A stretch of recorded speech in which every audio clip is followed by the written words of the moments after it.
Welcome to the Fantasy Football Hub YouTube channel. Today I'm joined by the big man Bakar to preview Game Week 14. Bakar, another decent green arrow for you. Nothing crazy, but moving in the right direction last week. Yeah, hello Jack, and welcome to all the listeners and viewers. Yeah, it was a good week. It wasn't an amazing week, but it was just about enough to get me a green arrow, a very marginal one.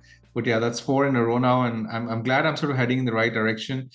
As mentioned before, this is now the stretch where I've really got to make it count. With game weeks coming thick and fast, the deadline's tomorrow. We barely have any time to react, but even then there are like plenty of burning questions and talking points to address. And while I was compiling the list of our talking points, there were close to 11 or 12, which is a lot considering that it's a very short turnaround. So there's plenty to discuss and ponder over. So let's get straight into it. Okay, now before we get into Bakar's team for the upcoming game week, and I will give a little spoiler that Bakar has actually made a transfer already, so stay tuned to see what he's done there. Quickly, I just want to say there is a lot of building work going on. Don't worry about that. This is more important, okay? If you are not signed up to Fantasy Football Hub by now, this is the best time to do it. Sign up today for a 30-day free trial, link down below. That will cover you for the entire festive period. So firstly, Bakar, got your team up on screen right now. You've made a transfer. I had 2.1 million in the bank, and it was enough for me to move from Bruno to Saka. So you know that I've been a Bruno loyalist this season. Anyone who's sort of been following my videos and my team sort of knows that I've kept Bruno through thick and thin, basically. So it was tough to part ways with him, but I thought that the time was correct because United's fixtures in the coming weeks are relatively tough. Arsenal this week, then Forest is an all right fixture. Then City is an okay fixture, but away to City is still not a fixture where I expect Bruno to haul in. So I thought the time was right to move on, and especially when Arsenal have like a really good run of fixtures from this point in, it sort of made sense to get Saka, especially considering the form he's in and the fixtures he has coming up. I just think he could be a good long-term hold. I was sort of hoping that I would be able to resist this transfer, but I think it made too much sense for me to move. And because of the short turnaround, I sort of had to make the transfer last night. And I remember you WhatsApped me last night saying that, oh, Bruno has gotten 9 points. I'm sure a lot of people won't sell Bruno now. And I was like, no, I'm still selling him. And you were like, well, that's the smart thing to do. So I think it's actually a two-edged sword, which would go either way because it's I mean, you're selling an informed player for an informed player who's actually more expensive.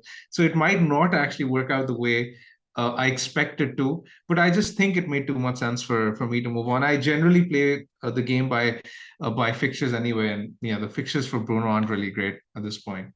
Well, I was hoping that because Bruno did pretty well, that people wouldn't just suddenly move to Saka, even though Saka, in my opinion, is clearly the player. Unless you don't have Palmer, I think Saka is the player to get to target over these next few weeks. I mean, the run is just insane, and I was hoping that Bruno might have got enough points for other people to not target Saka this week. But I think, yeah, you're being very sensible by going for him.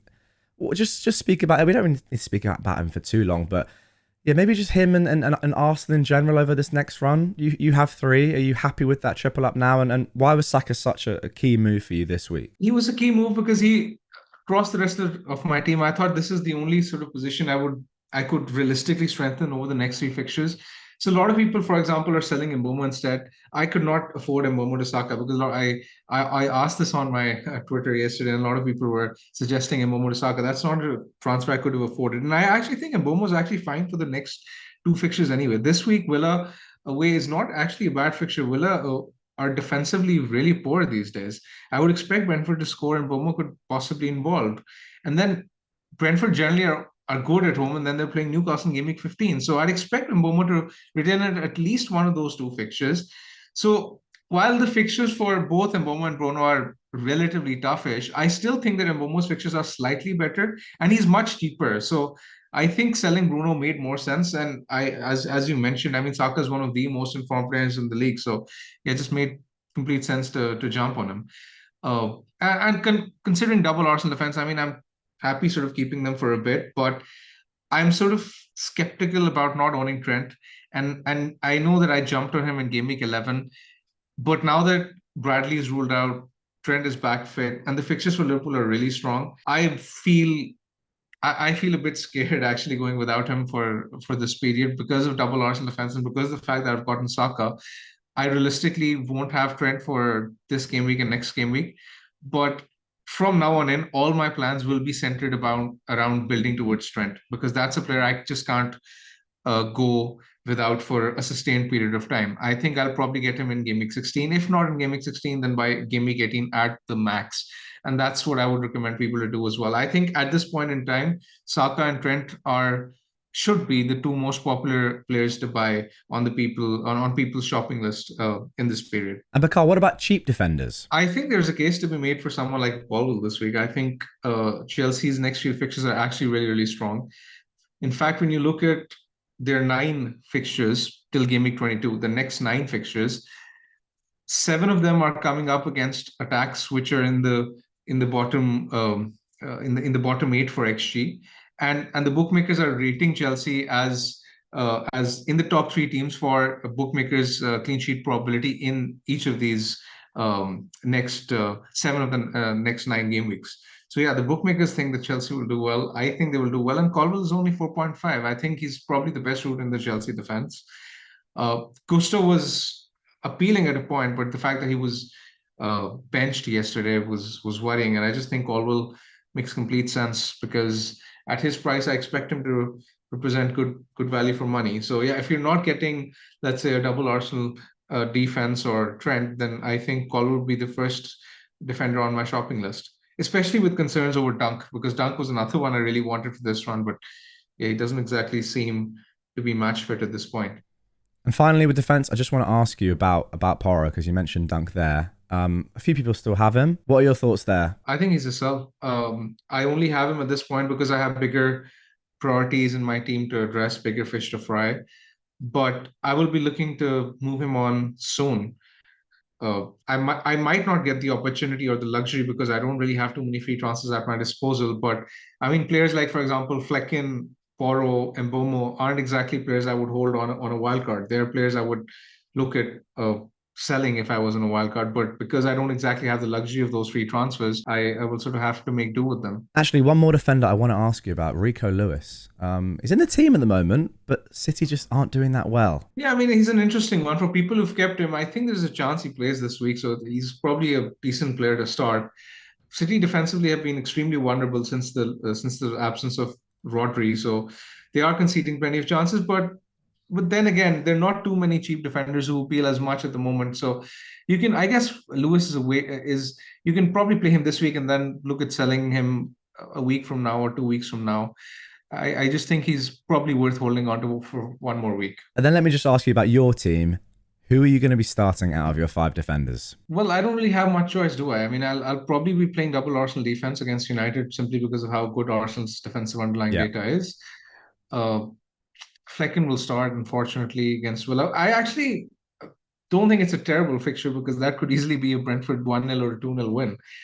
So yeah, Flecken is okay. He occasionally gets some save points as well. And the third defender is actually tough to choose because that's the big question, right? Mykolenko, Dunk, and Porro.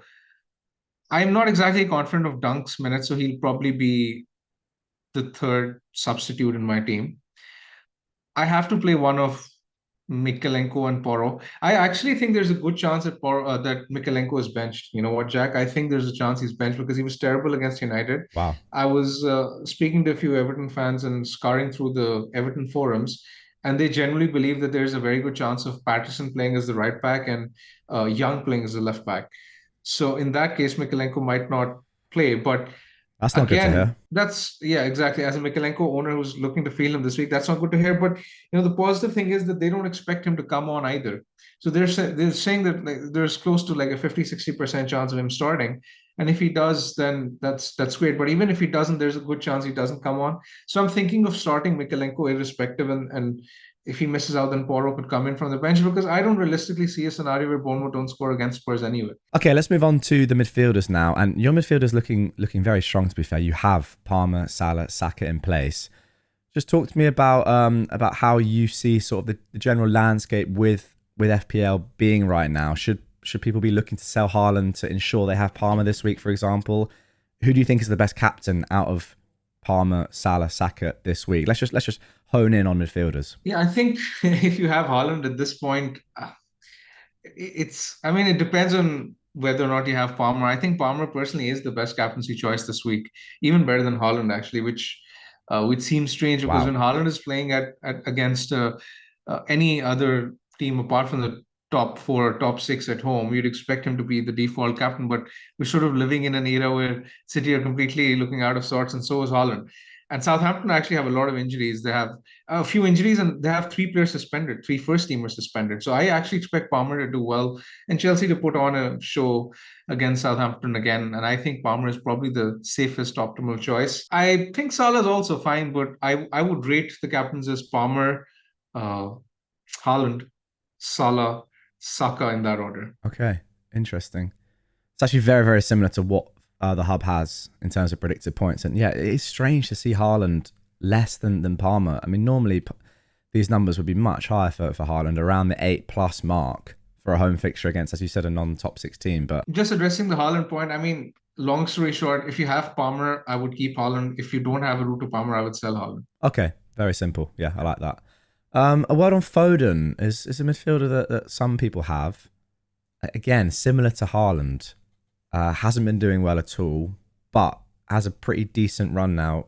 And Forest at home is unarguably a good fixture. Forest is a good fixture, but I mean the fixtures have been all right over the previous few weeks, and he hasn't really done anything of note. So I think Foden is, I mean, is probably someone who I would look at selling for Saka at the first instant. Irrespective of the fixture, it's just gotten to the point where it's very difficult to justify owning him anymore because I think he's got what, one attacking return this season at best. It's not great, is it? It's not great reading. Yeah, it's very grim reading. I think there's more to touch upon on the forwards, and actually I want to touch a bit on Rogers as well, Jack, because Rogers, his minutes have slightly decreased over the past few weeks, and that doesn't exactly make for great reading, especially as we head into the congested period. He was looking tired against Juventus. Even last night against Chelsea, he was subbed around the 65, 66 minute mark. Not exactly ideal, but the fixture this week is all right. So I think might play him over João Pedro, but I think it's a very close call, and Ooh, it's wow. I I think it depends on my assessment of my minutes, and it's really, really, really tricky. If I fancy Rogers to play close to 70, I think I would probably prefer him to João Pedro. But if I João Pedro, fancy the him to man that get we some, were all scrambling to get in last week. One blank and yeah, but, you're that dropping was for him. Southampton, right? Yeah, but Fulham have been susceptible recently. You know that Fulham aren't keep Anderson's out. They're not keeping cleans. Yeah, they're still a very good team, and a draw at Tottenham's a good result. But I mean, Yeah, Ipswich I won hear there. you. And this is one of my concerns with the Saka transfer. I knew that what I was putting myself into, and it was going to be a big benching dilemma because had I had Bruno, I would have easily benched him for Rogers and Raul and João Pedro, right? But Yeah, now at this point, because I have Saka, will have to bench one of João Pedro and Rogers. I don't think I'll bench Raul. I'm still comfortable playing him. His underlying data is still actually pretty good despite the lack of returns. yeah, And with Brighton's defense also a bit susceptible, I think Fulham will probably score. I would back them to score, and I think Raul, there's a good chance that Raul is involved. So I'm happy keeping Raul. He rotates well with Rogers as well. So that's another reason to keep him in my team. I think Rogers versus João Pedro could go either way depending on my assessment of X minutes. yeah. That makes complete sense to me. Just a word on Solanke as well. As it stands, he's flagged and therefore on the hub tool is not Yeah. starting. But I expect him to play. Yeah, and so do I. I mean, he was down with a cold, and the manager did say that he expects him to be available for Thursday. He was actually there at the ground yesterday. But it was a last minute decision where Ange basically asked him to go home because he was a bit ill. So I'd expect him to be fine by Thursday. Spurs are playing the last in this game week, so that helps. I mean, I was struggling to understand the logic behind his sales last week anyway. So I think he's a very good hold. He's exactly the kind of player you want to hold in heading into the festive period. 90-minute man, uh, playing for a very good attack, almost a fixture-proof attack actually, because I Spurs are agree. first in the league for XG. So Yeah. I think he's a very solid player to own for a while. I have no concerns with Solanke. The thing is, there's no real consistency with Tottenham. But if you're not going to captain a player and you're happy just to hold them, I don't think that necessarily matters. Like if you're happy to hold Solanke through this entire period and you know that, yeah, he's probably not going to score in a game where you expect him to, but then he might just randomly score 15, 16 points like he did, then that's fine. And as you said, 90 minutes throughout this period is massive. And he's 7.5. He's not like 9.5 or 10, right? Yeah, So 7.5, you can stomach a blank or two. yeah, absolutely. Let's talk about some other forwards then. Calvert-Lewin. If anyone still has him, does he just have to go at this? I mean, it's probably even a silly question, but he had a decent chance. I mean, he could have scored, but yeah, his minutes now are not secure. Yeah, I guess João Pedro is a better one. I think he probably will play this week because he didn't play in midweek, and this is a game I'd expect him to start. But yeah, I mean, form minutes are just up in the air, and I doubt too many people own him in the first place at this point. I think a lot of people have sold him this week. I suppose the question then is more just based on replacements and how you rank just the budget forwards in general now. You've talked about Jimenez, João Pedro. What about someone like Wood, whose fixtures now turn a little bit? Again, got a penalty, but you've got to say that's relatively fortunate. And he has been fortunate to get as many returns as he has got over the past few weeks. I feel fortunate as an owner. The in-game sort of stats really aren't there for Forest at the moment. Their attack has sort of waned, and there are other forwards that are doing pretty well. But yeah, how do you sort of rank the likes of Cunha, Wood, people around that sort of price? I think João Pedro is probably the best one to own for a sustained period of time. He's the cheapest of them all as well, and he allows for significant upgrades elsewhere. I actually want to, I mean, I've touched upon a cheap enabler in defense in Caldwell. Semenyo is another one I like in midfield. So there are plenty of FPL managers who are looking to, let's say, downgrade him. Just describing my whole team really here, Bakar, which is really not, you want Trent in, Semenyo, you've transferred in Saka. Yeah. I mean, just copy my team, mate. It's completely fine. Yeah, Semenyo is another one I really like, and I wish I actually had him over Rodgers. I think he's a much better player to own heading into this period because he's secure for minutes. You know, he's only behind Haaland for shots this season. He's really trigger happy, loves to shoot a lot. So I think with the fixtures that Bournemouth have to come, I think he'll do well. He's just a very good player to have. Okay, and then final question on forwards in the sort of mid-price bracket. And I want to include Watkins in this as well, actually. How would you rank Isak, Watkins, and Nick Jackson? It's a tough one. I think looking at the fixtures, I'd probably place Jackson first, despite the fact that he's on 4 yellows. I don't really know what's up with Isak, and a lot of people have him, so I think we should touch upon Isak very briefly as well. I think this injury might actually be a blessing in disguise for a lot of people who can then jump to a cheaper forward and get Saka in very easily through the Isak money. I think that's one angle that you could look at exploring if Isak is out. If not, then I think he's fine to keep because he's, again, a very solid player to have. And yeah, I think Isak is probably a better one than Watkins. So Watkins would be third on my list. Well, even despite the great fixtures for Villa, you're not a fan? They're in terrible form. I will say that before you make your point. I mean, he's the most expensive of them all, right? He's the most expensive of the three that we're discussing. So he really has. He could be on penalties, but he has a terrible penalty record. You don't want him to be on penalties. Is missed. We might not want him to be on penalties, exactly. I think he'll keep ticking along. I don't think there's much between him and Isak, actually. I think they're both relatively similar. I just think Solanke for 7.5 offers pretty much similar points potential to these two, and he's much cheaper. So that's why I'm really happy with Solanke. Okay. And I think Jackson is fine as well. Yeah, I agree with all of that. Okay, there we go. Thank you very much, Bakar. As always, guys, a quick reminder. If you haven't yet signed up to Fantasy Football Hub for whatever reason, do it now. You get 30 days for free. It's a free trial. You can use it through this incredibly busy period over Christmas, where there are like 5-6 game weeks. And if you don't like it, you can cancel. So you get everything you've seen today on the video, you know, all the predicted points, all the data, all the stats. I mean, we do not have time to show you everything in these videos. We didn't even look at AI recommended transfers this week because Bakar's already made a transfer. But goodness me, if you don't sign up now, then you probably never will. And I'll feel bad for you. So link down below, click the link. Bakar, thank you very much as always. Good luck next week. And yeah, quick turnaround. Catch you in a couple of days. Thank you, Jack. Good luck.